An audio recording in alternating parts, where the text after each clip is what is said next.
کابینہ کا by circulation اجلاس جو ہے اس نے اس کی منظوری دی اور آپ نے اس کو لاگو کر دیا، تو ود ان 24 آورس انہوں نے مجھے لاہور سے کہا جی اس کو چیلنج کرنا ہے. یہ جمیل مرزا صاحب آگے میرے پاس اگلے دن، ہم نے بہت جلدی میں ایک پٹیشن تیار کی، اس میں آرگومنٹس بھی صحیح طرح نہیں لکھے، بس کر کے صبح جا کر 9 بجے عدالت میں ہم نے اس کو داخل کروایا. اور اس دن جسٹس اطہر من اللہ صاحب کا اللہ بھلا کرے کہ انہوں نے اس کا جو سب سے خطرناک اس کی جو کلاز تھی اس کو انہوں نے سسپینڈ کر دیا. اگر وہ سیکشن 22 اگر وہ اس دن سسپینڈ نہ کرتے تو آج یہ آپ یہاں پہ جو سیمینار کر کے کوئی چلا جائے گا، کوئی پتہ نہیں شاید جا سکے یا نہ جا سکے، کہیں کہاں پھنس جائے. لیکن یہ ہے کہ یہ شعیب شاہین صاحب تو پچھلے سیمینار میں بھی تقریر کر کے ابھی تک آپ صحیح سلامت پھر رہے ہیں. اگر وہ اطہر من اللہ صاحب اس سیکشن کو سسپینڈ نہ کرتے تو یہ بات کرنا آج یہاں پہ بڑا مشکل ہو جاتا. اس لیے یہ بات بالکل صحیح کی جا رہی ہے کہ ملٹری ڈکٹیٹر کے دور میں اور آج کے دور میں جو فرق ہے وہ یہ ہے کہ ملٹری ڈکٹیٹر کے دور میں آپ کو پتہ ہوتا ہے کہ آپ کا دشمن کون ہے. یہ سویلین گورنمنٹ کے دور میں جو ایک آمرانہ قسم کے اقدامات لگتے ہیں تو وہ سامنے نہیں آتے، پتہ نہیں چلتا کون کیا کر رہا ہے.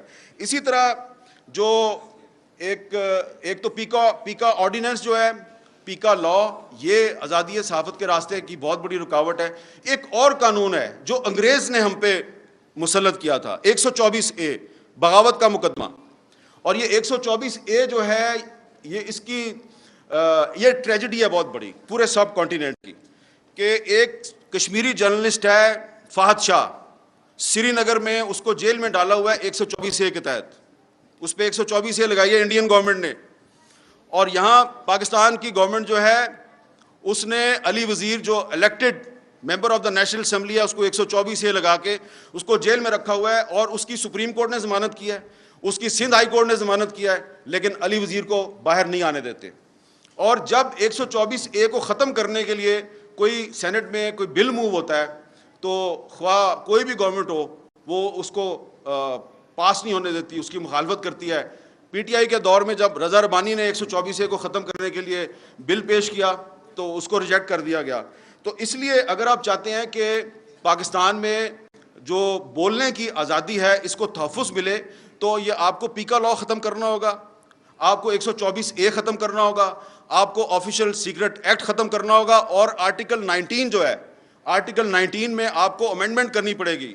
آرٹیکل 19 میں امینڈمنٹ اس لیے کرنی پڑے گی کہ آرٹیکل 19 میں کچھ ایسی شرائط ہیں کہ آپ کی جو بولنے کی آزادی ہے اس پر پابندی ہے.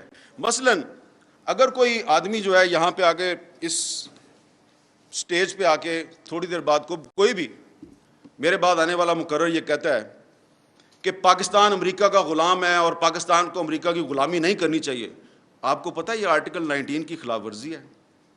بہت سے لوگوں کو نہیں پتہ اس بات کا. یہ آرٹیکل 19 کی خلاف ورزی ہے کیونکہ آرٹیکل 19 میں انہوں نے ایک چھوٹے سے کچھ الفاظ شامل کیے ہوئے ہیں کہ آپ کسی دوست ملک کے خلاف بات نہیں کر سکتے. تو اب دوست ملک کون ہے بھائی؟ اس کی کیا ڈیفینیشن ہے؟ تو آپ نے اگر مجھے گرفتار کرنا ہے، ابھی میں کہہ دوں کہ امریکہ کی غلامی نامنظور، تو یہ آپ آرٹیکل 19 کے تحت مجھے گرفتار کر سکتے ہیں.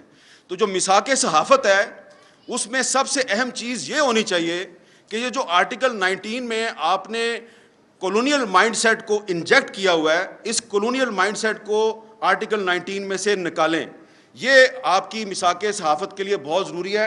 اس پہ جو تمام پولیٹیکل پارٹیز ہیں ان کو رول پلے کرنا چاہیے. اپنے پولیٹیکل ایشوز پہ لڑائیاں ضرور کریں، لیکن یہ جو ایشوز ہیں اس پہ آپ کو ایک موقف رکھنا چاہیے. اور دوسری بات کہ جب پیپلز پارٹی کی گورنمنٹ تھی تو سلیم شہزاد کو اغوا کر کے قتل کر دیا گیا.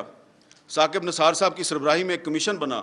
اس کمیشن کے سامنے میں نے بھی جا کے وٹنس کے طور پہ کچھ حقائق پیش کیے، اور بھی لوگ آئے. وہ بعد میں ثاقب نثار صاحب کہتے ہیں یار آپ لوگ جو ہیں وہ مجھے مروانا چاہتے ہیں. میں نے کہا جی مروانا نہیں چاہتے، ہم چاہتے ہیں ہمیں انصاف دے دیں. ہمارا ساتھی جو ہے اس کو قتل کر دیا ہے اغوا کر کے. کو آپ کو پتہ ہے یہ تو بڑا مشکل ہے. پھر اس کے بعد جناب مسلم لیگ نون کی حکومت آ گئی، ان کے دور میں بھی یہی کام چلتا رہا. پھر پاکستان تحریک انصاف کی حکومت ہے، اس کے دور میں بھی یہی کام چلتا رہا. اب ادھر جب اسلام آباد میں اسد طور پہ گھر میں گھس کے اس پہ تشدد ہوتا تھا، یا مطیع اللہ جان کو اغوا کیا جاتا تھا، یا ابصار عالم کو گولی ماری جاتی تھی، ہم جب اس پہ احتجاج کرتے تھے تو ہمارے جو کچھ دوست ہیں حکومت کے وہ کہتے تھے یار وہ سندھ میں بھی تو عزیز میمن قتل ہو گیا, وہ وہاں پہ بھی تو اجے لالوانی قتل ہو گیا. ہم کہتے تھے ہم اس کی بھی مذمت کرتے ہیں, جو اسلام آباد میں ہو رہا ہے اس کی بھی مذمت کرتے ہیں. تو آپ کو اسٹینڈ تو لیں, اسٹینڈ کسی نے نہیں لیا. لیکن آئی مسٹ